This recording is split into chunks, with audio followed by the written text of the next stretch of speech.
Au juste, les rois mages, c'est quoi? Des touristes, des baroudeurs, des vénards, des livreurs au chronopost? Eh bien non. Frères et sœurs, les mages sont des maîtres spirituels. Ils sont nos maîtres spirituels. Pourquoi? Parce qu'ils ont trouvé le Christ. Et que c'est là justement le but de notre vie, vous et moi.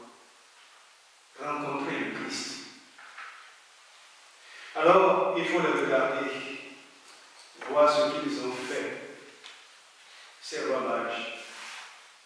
Et à vrai dire, il nous indique 10 attitudes spirituelles pour aller jusqu'au Christ. La première, nous avons vu son étoile à l'Orient, nous disait-il. Et donc, ils partent, ils suivent leur désir, suivre et écouter son cœur. C'est la première des choses à faire. Or, il faut l'avouer, de façon générale, on écoute tout sauf notre cœur. On écoute celui qui parle fort. On écoute la télé, nos politiques, braillant sur les estrades. Mais écoutons-nous notre cœur, notre désir. Car c'est là, c'est précisément là que Dieu nous parle. Deuxième attitude. Et nous sommes venus se mettre en route. Il faut faire un pas, s'engager. Parfois, nous ne savons pas quoi faire pour que grandisse notre vie spirituelle, pour que change notre vie chrétienne. Alors, nous attendons qu'il se passe quelque chose. Et on risque d'attendre longtemps. Car le secret de l'action, c'est de commencer, faire ce premier pas, même si on ne sait pas où il nous mènera, se mettre en mouvement. Un tout petit pas, et nous découvrons que nous en sommes capables. Troisième attitude que nous enseignent les mages. Alors Hérode convoqua les mages en secret. Éviter les embûches d'Hérode, avoir du discernement. Vous savez, le secret n'est jamais bon dans la vie spirituelle. C'est le lieu du démon qui veut cacher, qui veut troubler, qui veut tromper. Lui, le menteur, est l'origine. Faire la vérité, venir à la lumière. L'action chrétienne se vit en plein jour. Quatrième attitude, ils se réjouirent d'une très grande joie. La joie devant l'étoile, suivre nos joies. Ce qui nous rend heureux, ce qui nous fortifie. Nous avons plutôt, hélas, tendance à écouter nos peurs, nos soucis, nos colères. Nous les laissons nous envahir. Quelle folie! Écoutons, suivons ces signes de Dieu, que sont la joie et la paix. Alors, frères et sœurs, qu'est-ce qui, dans ma vie, m'apporte de la joie? Qu'est-ce qui m'apaise? Chez les mages, la joie dut grandir en suivant l'étoile, un peu comme dans une marche en montagne. Il y a de la joie dès le début, même quand on en est loin. Même quand on fait son sac, quand on prend la voiture et qu'on part, c'est ski. Mais l'étoile n'est que le signe de la joie. La source de la joie, c'est le Christ. Preuve en est, quand les mages repartent, il n'est plus question d'étoile et pourtant leur cœur est plein de joie. Cinquième attitude, ils entrèrent. Entrer dans l'Église, car on ne peut pas avancer seul. On a besoin de nos frères. frères et sœurs. Les mages auraient pu rester à la porte. Les rois mages, ils auraient pu rester à la porte pour ne pas déranger. Et nous aussi, nous pouvons rester quelquefois à la porte de l'église. Soit parce que la porte est fermée, soit parce qu'on ne s'y sent pas toujours accueilli, soit parce qu'on ne veut pas trop s'engager. Sixième attitude, il vire l'enfant et sa mère. Car c'est dans l'église qu'on trouve le Christ, son église, celle qui l'habite. Bien sûr, on peut y trouver bien d'autres choses dans l'église, de la déception, de la trahison, de l'indignation même parfois. Mais c'est Dieu qui en est le centre. Si on ne cherche pas Dieu, on est un peu comme les touristes qui regardent les voûtes, les tableaux et qui oublient Jésus. Peut-être aussi parce que nous-mêmes, nous ne savons pas de leur indiquer. Septième attitude, il se prosternait, reconnaître Jésus et le choisir comme Dieu. Car cet enfant est Dieu. Le choisir contre toutes les autres idoles, le choisir et se prosterner, car on ne se prosterne que devant Dieu. Et cet agenouillement nous libère de toutes les autres courbettes serviles pour une place, pour une promotion, pour un pouvoir. On n'adore que Dieu. Elle m'a dit une religieuse. On n'adore que Dieu. Pas le but est là. Dieu seul mérite notre adoration. Huitième attitude, ils ouvrent leur coffret. Ouvrir nos cœurs. C'est le premier mouvement. Une fois que nous sommes dedans, une fois assis sur notre banc, on peut rester bien calfeutré, ou bien on peut ouvrir nos cœurs. Et c'est là que se produit le changement. Dieu s'offre à nous, Dieu nous remplit, mais l'ouverture du cœur ne suffit pas. À un moment, Jésus va nous demander plus. Neuvième attitude, ils offrent leur présent. Offrir nous aussi nos vies au Christ. C'est une étape fondamentale dans la croissance spirituelle. Et bien souvent, nous reculons au moment d'offrir. D'offrir pas juste l'encens, l'or et la myrrhe, mais de s'offrir soi-même, de se livrer comme lui, Jésus, sur la croix. Soyons sans crainte, livrons-nous. Il ne prend pas une donne. Enfin, dixième attitude, ils repartent chez eux. Parce que nous ne sommes pas faits pour rester à la crèche. Certains croient que l'épiphanie c'est la fin, on lâche la crèche, c'est terminé. On retourne au temps ordinaire ou à l'ordinaire du temps. Non. Les mages sont retournés chez eux et on imagine ce qu'ils ont fait. Ils ont été transformés par ce voyage, transformés par cette rencontre. Et ils vont le dire au monde. Ils vont transformer le monde. Ils vont embraser le monde comme nous, peut-être aujourd'hui. Grâce à cet enfant Dieu, ce Christ qui nous donne tant de joie et que nous avons poursuivi jusqu'ici. C'est cette joie, frères et sœurs, que je nous souhaite à tous de connaître tout au long de cette année. Amen.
Prions toujours ensemble au moment d'offrir le sacrifice de toute l'Église.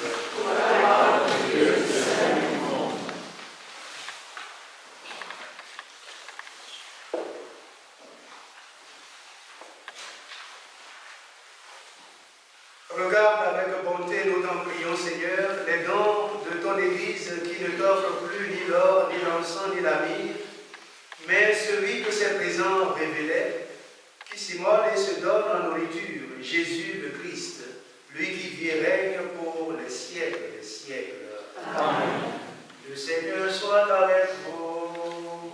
Et avec votre esprit. Élevons notre cœur. Nous le donnons vers le Seigneur. Rendons grâce au Seigneur notre Dieu. Cela est juste et bon. Vraiment, il est juste et bon pour ta gloire et notre salut, de t'offrir notre action de grâce toujours et en tout lieu.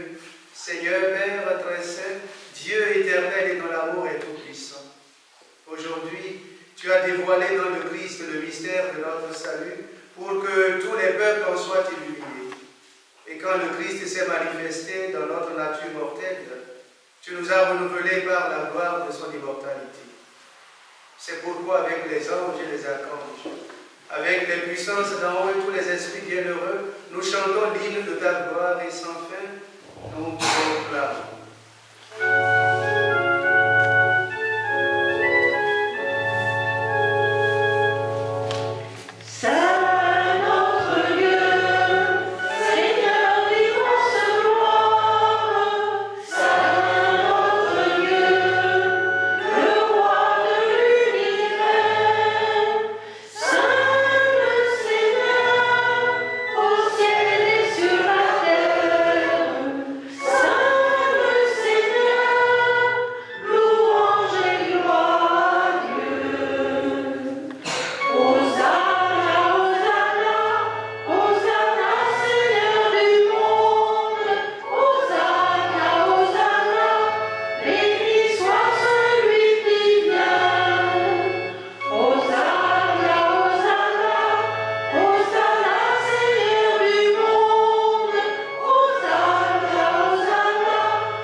Sanctifie ces offrandes en répandant sur elles ton esprit, qu'elles deviennent pour nous le corps et le sang de Jésus, le Christ notre Seigneur. Au moment d'être livré, d'entrer librement dans sa passion, il prit le pain, il rendit grâce, il le rompit et il le donna à ses disciples en disant: prenez et mangez-en tous. Ceci est mon corps, livré pour vous. Corps du Christ livré pour nous.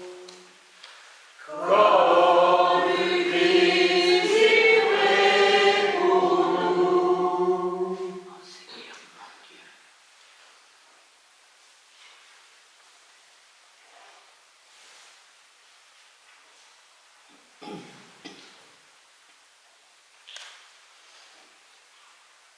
De même, après le repas, il prit la coupe. De nouveau, il rendit grâce et il la donna à ses disciples en disant: prenez et buvez-en tous, car ceci est la coupe de mon sang, le sang de l'alliance nouvelle et éternelle, qui sera versé pour vous et pour la multitude en rémission des péchés. Vous ferez cela en mémoire de moi. Sang du Christ versé pour nous. Sang du Christ versé pour nous.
Souviens-toi, Seigneur, de ton Église répandue à travers le monde.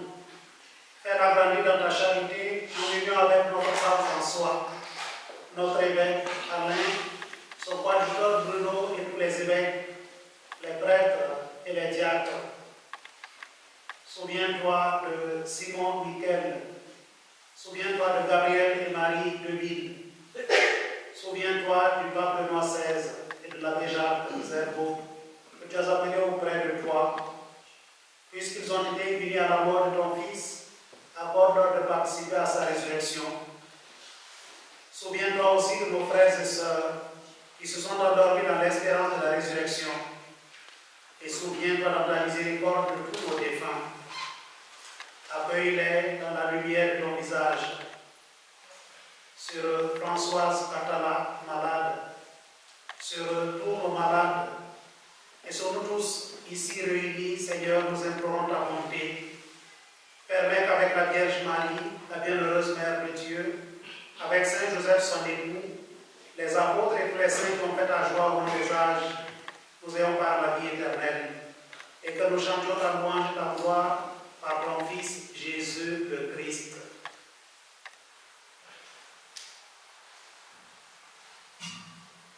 Parlez avec lui et en lui. Amen. À toi, Dieu le Père Tout-Puissant, dans l'unité du Saint-Esprit. Amen. Tout honneur et toute gloire pour les siècles des siècles.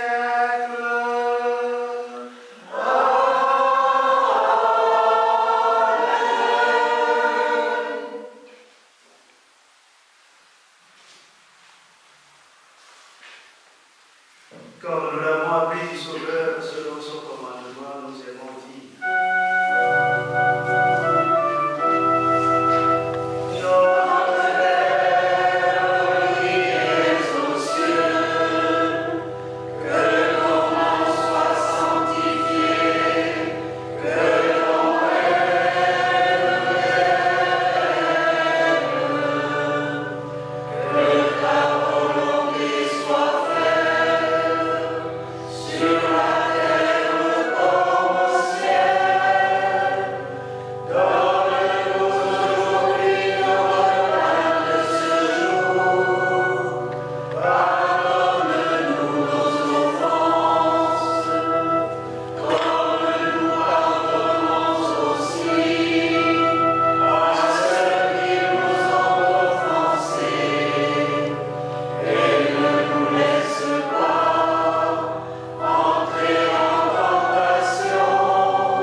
Donne-lui toujours cette paix et conduis-la vers l'unité parfaite, toi qui vis et règnes pour les siècles des siècles. Amen.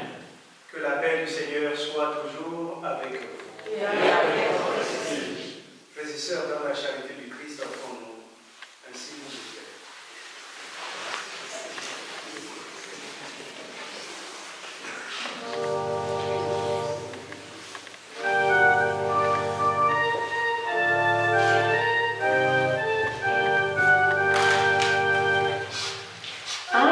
de Dieu.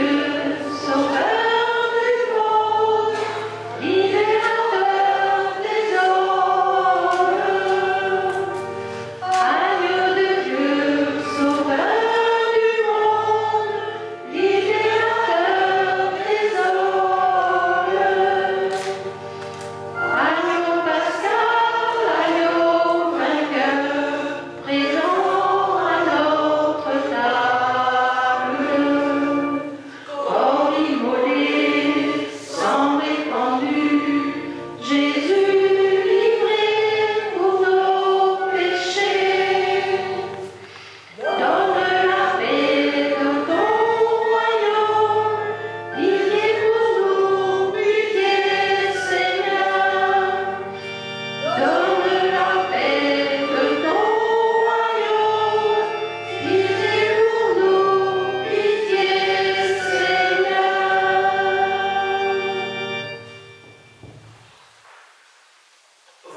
l'agneau de Dieu, voici celui qui enlève les péchés du monde. Heureux les invités au repas des noces de l'agneau.